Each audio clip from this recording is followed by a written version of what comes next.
This West African style pound cake is popular across many countries in West Africa and generally is popular in many regions across the world.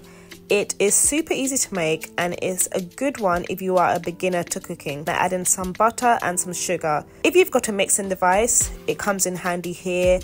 Otherwise, get ready to spend up to 10 minutes mixing this together until you get a fluffy texture.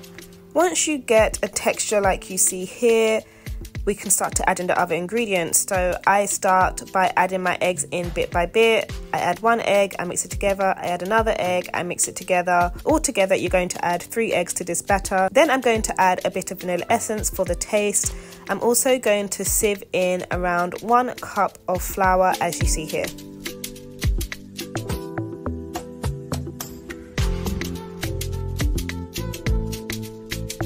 Once again, you get your whisk and you just whisk this all together until the flour has fully absorbed into the batter. I also add a bit of milk and I whisk this together again.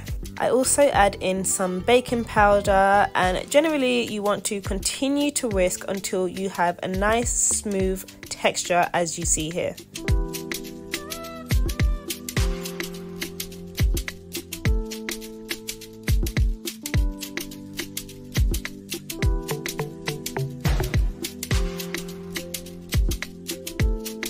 Now to get it into our tray, I'm just going to line the tray with some butter to make sure that the cake doesn't stick.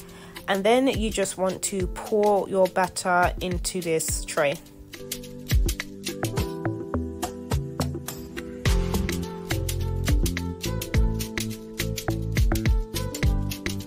So take this away and pop it in the oven, and you want to bake it on 180 degrees for about 1 hour.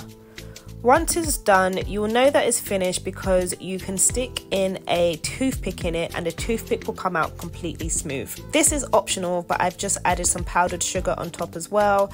And then you can slice it up and serve it. This is truly a delicious cake. I spent many days in the aftermath eating this. I think it's one that you'll really enjoy. If you like this recipe, please remember to comment, like and subscribe, and I'll see you in the next one.